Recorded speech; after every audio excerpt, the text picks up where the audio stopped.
Now what we have seen is a shift in opinions in opinion polls over the last decade to what appears to be greater acceptance of establishing women's rights to abortions in certain circumstances. We are expecting to have the legislation ready, as I said, heads of the bill before Easter, so we'll soon see what is on offer. And if we just go to the next slide, please. This is what the Women's Council is suggesting the legislation should contain. It should lay down the criteria and procedures that allow for practical assessment by doctors and women of a real and substantial risk to the life of a pregnant woman, including the risk of suicide. Allowing them to make a practical assessment would allow for doctors to exercise their judgment to some extent as what constitutes a threat to the life of a woman.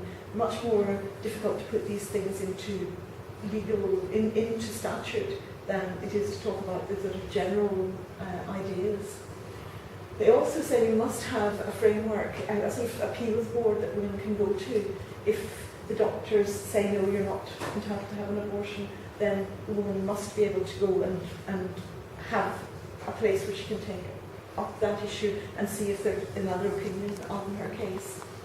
And they're also suggesting that we must make sure that healthcare providers have to give women the necessary information to make their informed decisions, and that there is appropriate care for the women concerned, including aftercare. Now, people can access aftercare in Ireland. There are a number of counselling services, for example, that will provide post-abortion counselling. The IFPA will provide one of those counselling services. You can find information on others on the Positive Options website. One of the developments over the last decade has been the availability of counselling services. But I suppose the major issue of the moment, and the one that's going to become the major issue over coming months, will be what is in this legislation. And the issue that's going to cause the greatest difficulty is providing for the suicide issue. Do you have any questions or points you want to make? It's a lot of material to take in. Are the National Women's Council looking for any more than that? It doesn't seem like a lot. Well, that's what I'm fitting onto a PowerPoint. And they're producing a big report on this issue, which isn't public yet, but it runs to about 30 pages, and it lays out their position on all of this. Only in those kind of circumstances, or where a woman... No. Well, the legislation is only on those issues, but those would not be the only cases on which arguments would be made for extending the law. It's not clear, for example, whether it is possible to provide for cases of, where a fetus is not going to survive. We don't know if the Constitution will allow for legislation on that. But that is one of the things that's being asked for the legislation to include. It's not in the Women's Council's sort of summary of what they're asking for, but the report certainly deals with those issues and provides information on cases, specific cases. It also looks at international law on abortion, looking at what the circumstances are in a number of European countries. Most European countries, as I said, allow women to choose. In France, I think it's up to 12 weeks, Christelle, isn't it? In Sweden, it's up to 18 weeks. In the Netherlands, I think it's up to 14 weeks. So it varies. Decisions are made based on a concept of how the fetus develops and the moment when it can be assumed to have personhood equal to that of the woman who's carrying it. And most countries allow women to decide in the first trimester, and some provide for a slightly longer period, but most will also provide that a woman's life and health must be protected as well. How do they judge the personhood aspect of a fetus when you're dealing with weeks of a development? Well, that's a philosophical issue which people have different positions on. I suppose the major point at which personhood might be considered to exist is when a separate personhood is possible from the woman who's nurturing the fetus, because until it reaches at least 22 weeks, it doesn't have a separate existence. It's nurtured by the woman's body, by her blood, her heart, and once it is capable of separate existence, abortion isn't really an issue because it can be induced at that stage. So when you're talking about abortion, you're usually talking about a period before a fetus has a separate existence. But generally, as I say, choice is in those first 12 weeks before there's a burst of development. Thank you. Going back to just a very, very basic point, I know it's, because of all these legislation and discussion, I can't see what it's got to do with anybody else, what a woman wants to do with her body. Yes, I think that's a point that people would make in most countries, but in Ireland we seem to be fighting our way through a whole morass of attempts to control women, and I think that to control and to mistrust women, and I think that is one of the basic problems in this country, that women have been perceived as not capable of being trusted and also as therefore requiring to be controlled. And I think we can also see that the philosophy that has dominated in this country has been that of a church in which the decisions are all made by men who haven't even second-hand knowledge of this issue that a husband or lover might have. Even in that circumstances, they usually leave the room and leave the midwives do the actual delivery. So I think we find ourselves dealing with arguments that are long forgotten about in many other countries where women are regarded as trustworthy, equal citizens whose rights are not qualified and whose rights to health are not qualified because they are not perceived as vessels in which you grow babies, they're perceived as individuals. That's absolutely appalling. It really is appalling. Yes. That they have to legislate to choose what happens to their own bodies. Yes. It's the mindset, though. You're obviously from the UK as well. It's the mindset. It really is. I mean, I can remember having to sort of talk my mum round, and then she jumped right on with it. Then it was like, I've had 6 kids, that's enough to fill for me, from, no, can't do that, what would the priest think? Yeah. So that happened within a generation, and then, of course, my daughters. So it's a completely different attitude. And then you were appalled, because this, to me, is like a third world country. It could be a Muslim state where a woman, is predestined because she happens to possess certain things that men haven't got, to be a chattel or a host for the succubi. I think it's very interesting once you have women talking about this instead of men talking about it, because then you see totally different understandings of the issues and understandings that are based on women's experience rather than on regulations and perhaps particular philosophical viewpoints that have been developed from male understandings of these issues. I always find that fascinating. But also, sorry, I know we talked about it the unshattered comments. There isn't any laws that stop men doing what they want with their bodies. That's right. Why should there be laws to stop women doing what they want? It's ludicrous. It's because they still see women as a vessel for growing babies, rather than as an individual who may make choices or otherwise about whether to undertake motherhood. Thinking there's better men to look at their health, because they would, if men were allowed to do everything they wanted to do, to make it right.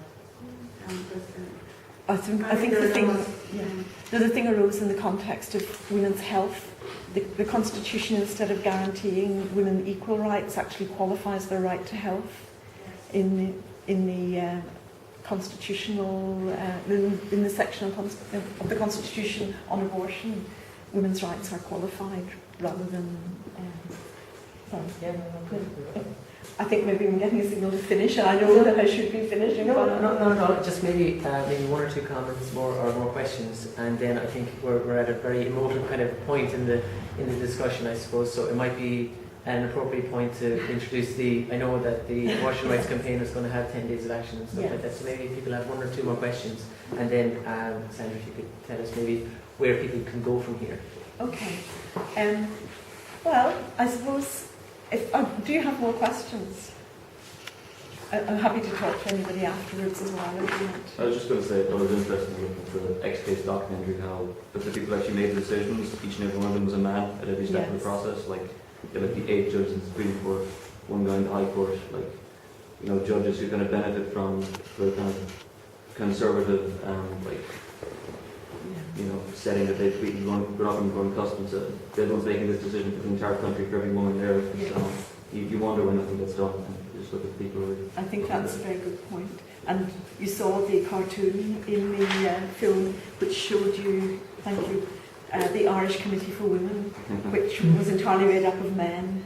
And that has been the situation in making law, making regulations around women's sexuality. They've been made by men. And we still have an underrepresentation of women in the Dáil. There are 25 women in the Dáil of 166 members. And it is very difficult for women to make an impact or even to speak on women's issues.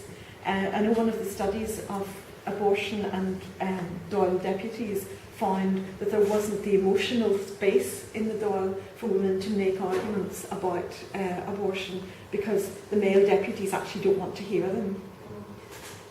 So that's an interesting insight into how women's rights are affected by not having a solid group of women in there who feel they can have the courage to make the points they want to make.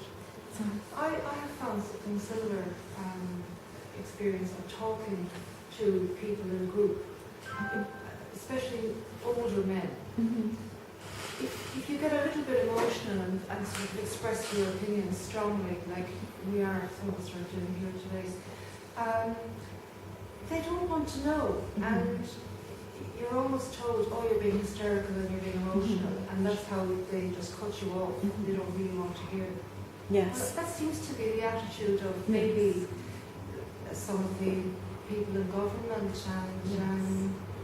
Yes, I think there have actually been studies done of the way in which women think about issues and the way in which men think about them, and the fact that women allow emotional experience and also a consciousness of an issue not as something happening on a philosophical level but as related to people's lives, and therefore relating the issue to real lives, whereas the research discovered that men tended to think more in terms of principles than real lives. And if anything represented that kind of thinking, I think issues around reproductive justice and women's rights shows how women get on and do whatever is required, and the law operates on a totally different level. Okay, I suppose if I finish by just drawing your attention to these postcards. The Abortion Rights Campaign has produced some postcards calling modestly for X-case legislation, not asking for more than that after 21 years they finally legislate for the X-case. So what we're asking people to do is to fill in their names and addresses, to sign the cards and identify who the TDs are that you're going to send them to. And if anyone wants to fill any in or to take them and do them at home, you're welcome to do that. There's also this leaflet which comes from the campaign with what they're looking for in X-case legislation, which you'll see is a little bit fuller than the stuff that was on the PowerPoint about what the Women's Council is looking for. And it's also saying X-case legislation is just a first step. We've actually got to deal with all of those other issues where women have rights in relation to reproduction. And during this week, because this week is the 21st anniversary of the X-case, there are a number of things happening. Some of them are happening in Dublin. Tomorrow there's going to be a rally in Dublin in advance of the anniversary of the X-case, which is Tuesday. In Cork, we're going to do a number of things, but the biggest one is on Saturday of next week. There is going to be a march, and there is information on the march here. And although I've been having these out, I have to check what the time of the march is. 1 p.m. in Grand Parade. I think meeting at the fountain in Grand Parade, and it's asking for not just for ex-case legislation, but for women to be allowed to make their own choices in relation to what happens to their bodies. I'll tell you what I'm going to do with that. We've been annoyed with passing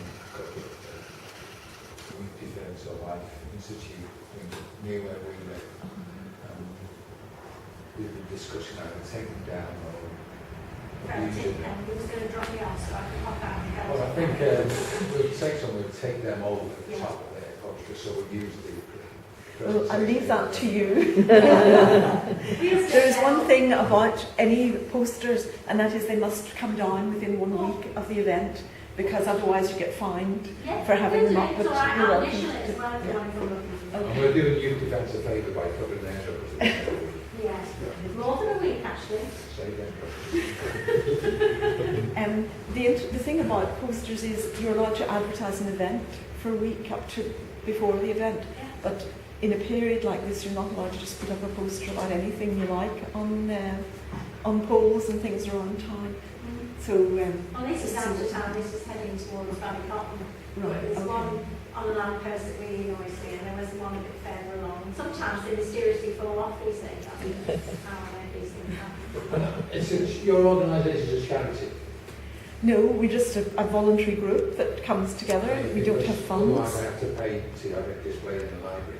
It's not, I'm telling you, a charity. I doubt if they would put it up. We wouldn't approach the library to put something political up.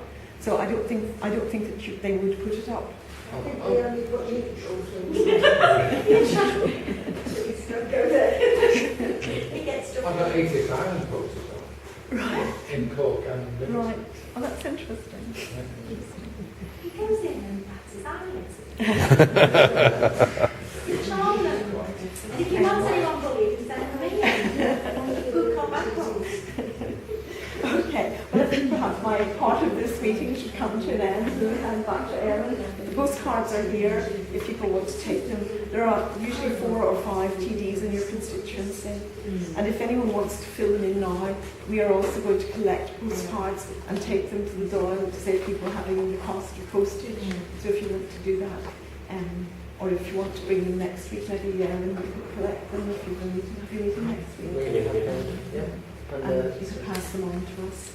Okay. Thank you. Okay, so